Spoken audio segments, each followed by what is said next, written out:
Good morning, hope you're doing well. Let me introduce you to the Laowa 100mm f2.8 macro lens.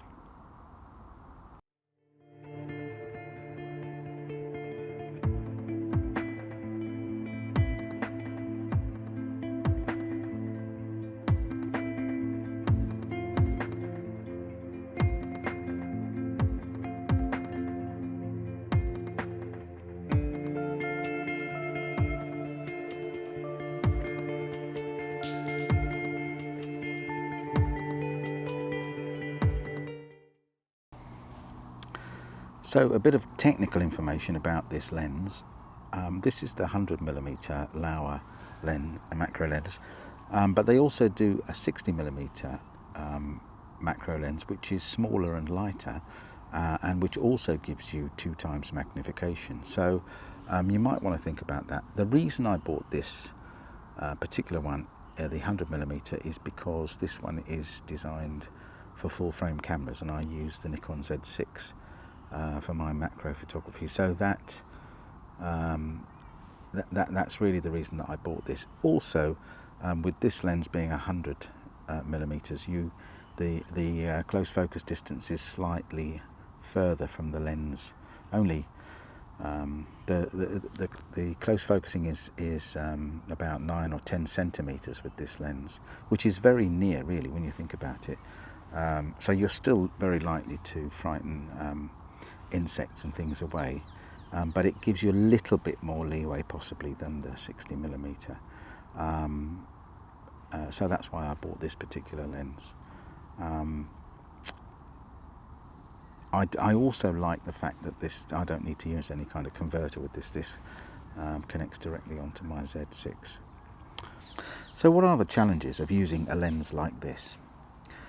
Well, I think there are it boils down to 3 main areas. So the first one is, this is an issue with all macro lenses, and the more powerful the macro lens, the greater the magnification, the greater the problem, or challenge. But the challenge is shallow depth of field. Your depth of field is incredibly shallow with a lens like this.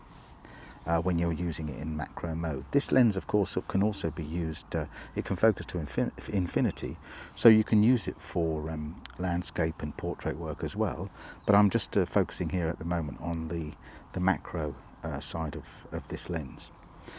So the first thing really is shallow depth of field, and of course that's a real challenge when you're photographing something out in the field, as I do. I think there are ways around shallow depth of field, and one of them is focus stacking, but that's something that's really not possible when those of you who follow my channel will know that my photography is all of living animals out in their natural environment. I try very hard not to disturb or impact upon the environment and on the animals that I'm photographing, animals and birds. So when you're photographing in that way, it's very difficult to do any kind of focus stacking. So I've not tried that, to be honest with you, and I don't really expect to be doing that with anything, any living subject that I photograph with this lens. Another solution to the shallow depth of field issue is to select the elements of your photograph that you want to have in focus and not worry too much about the parts of it that are not in focus. So if you take a picture of a fly, for example, you want to focus on the eyes. As with normal wildlife photography, that you want to focus on the eyes and perhaps not worry too much about the body or the legs or whatever it is not being in focus. Of course, there are different techniques you can use for this. So one of them is if you're taking a picture of an insect, a fly, for example, from the side, you want to try and get as 90 degree, your lens to be pointing 90 degrees on towards the fly or the insect, so that you'll have a plane of focus that's along here, for example. Or alternatively, you might want to focus on the front of the insect, and in that way you've got focus. You can concentrate on getting focus on the eyes and not worry so much about the body. So that's the angle is very important. What you don't want to do really, I suppose, is to which is something I did recently. I'll show you the photograph actually, where you've got one eye in focus and one eye not. I mean, I think it's still okay. It's an artistic kind of decision, but it's the depth of field is so shallow that even with a relatively small insect, you can find yourself in the situation where you've got one eye in focus and one not. But I mean, I think because of these challenges of macro photography, I think it's worth sort of thinking about how you can use out of focus elements artistically, but also not get too worried about having out of focus areas, and just focusing on that little part of the insect that you want to draw attention to, or that part of the flower, or whatever it is that you're photographing, and not get too hung up about having a large depth of field. Of course, I shoot predominantly at f8 and between f8 and f11. Maybe sometimes I'll go to f16 to try and maximise that depth of field. But when you're very close, the difference is not that great. You don't get much. You still got a very small depth of field, even with a small aperture. So that's the first challenge. The second challenge, of course, as you magnify, is light. You're going to need, chances are you're going to need a flash gun or some kind of illumination to get reasonable photographs out of a lens like this. So even on a sunny, well-lit day like today, you're still going to need to use a flash, and I'll just show you. This is a flash that I bought. This is a flash. I don't know how long ago I bought this flash, but I've hardly ever used it in the last 3 or 4 decades, or however long I've had it. But since I've had this lens, it's been permanently attached to my camera, so it works. You know, I mean, it's this. I'll tell you how old this flash is. It measures film speed, ASA, and DIN, as we used to call it back in the day. You know, so but you know, the flash gun works, and I seem to. I'm looking at other flashes and seeing if some of them might suit me better. They've got the ability to control the amount of light a bit more, the strength of the flash. But for now, this one works okay. And I did make a little makeshift diffuser, but then eventually this thing came in the post. So this is just a little, very inexpensive diffuser that fits on top of over my. I've also got. I'm going to try a few other diffusers as well, because you want to avoid. I did take a picture of I'll show you. I did take a picture of a jumping spider, which I was really happy with actually. I thought it was a great picture, but it is a bit. The flash is a bit intense, and I think a bit of a diffuser would help to soften the light on the spider's face and front of its body. So you're going to need some illumination. And of course, the third thing about using a lens like this is that, unlike the new Nikon 100, I think it's a 105mm Nikon 105mm macro lens. This does not have this does not really, well, it doesn't communicate with the camera. So this is I use this entirely manually. So that means I set the aperture manually, and also it's manual focus.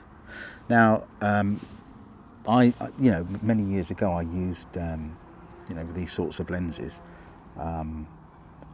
but I've not used them for a long time. So I'm sort of relearning my focusing skills and remembering to control aperture through the ring on the lens instead of through the camera.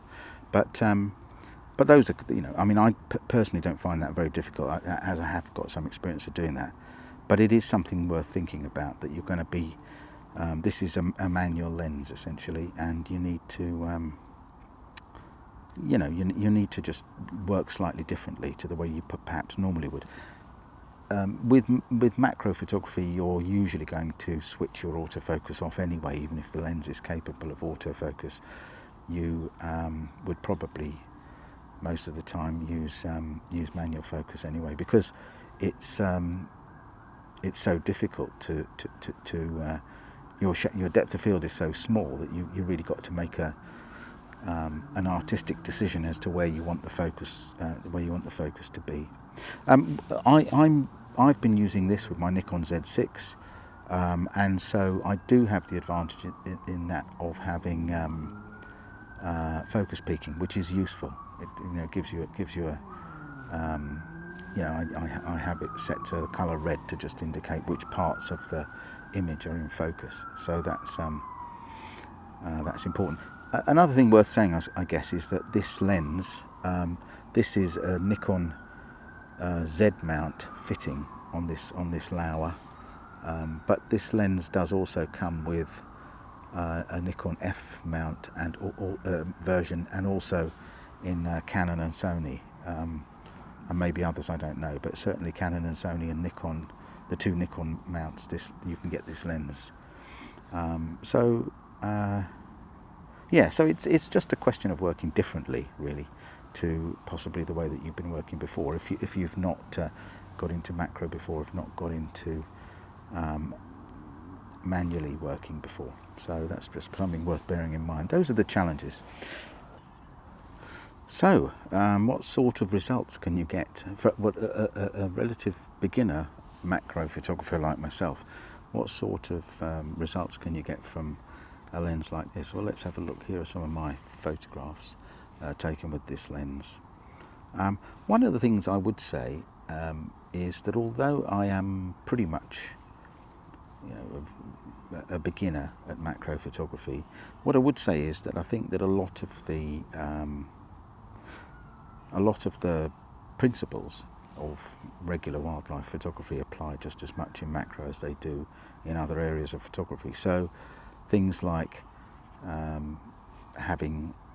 deciding what is the subject of your photograph, what is the area that you want to focus on, how do you want to put the composition together.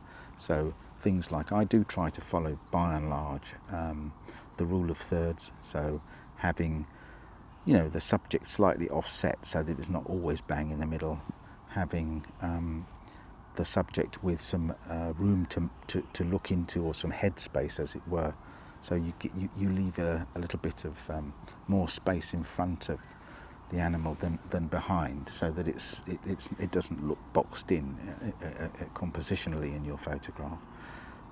You know, exposure, all the normal things that we think about with regular photography, I think apply just as much here. And also eye contact as well. I think what's really interesting is that even though insects are not very much like human beings, when you look at them in detail, and which is probably good. I don't know if we'd really want human beings looking very much like insects, but you still somehow in your psyche, when you look at an insect, you're still looking for a face, some kind of face and some kind of eye. So really, just like when you're photographing birds or deer or something or whatever, you really need to think about getting that, some sort of face or something like that in your photograph. That's something that people can relate to, that when the viewer can connect to some extent when they're looking at your photograph. So I think that's quite interesting, really, that you know, we're looking for a connection when we're looking at insects. We're still looking for a connection, which is you know, we're all living beings, aren't we? We all share this world, and if you go back far enough in our evolutionary paths, we probably have a common ancestor somewhere. So yeah, so connect with insects, get into macro and enjoy it, because it's great fun. Well, I say enjoy it. I hope you enjoy it as much as I've been enjoying it.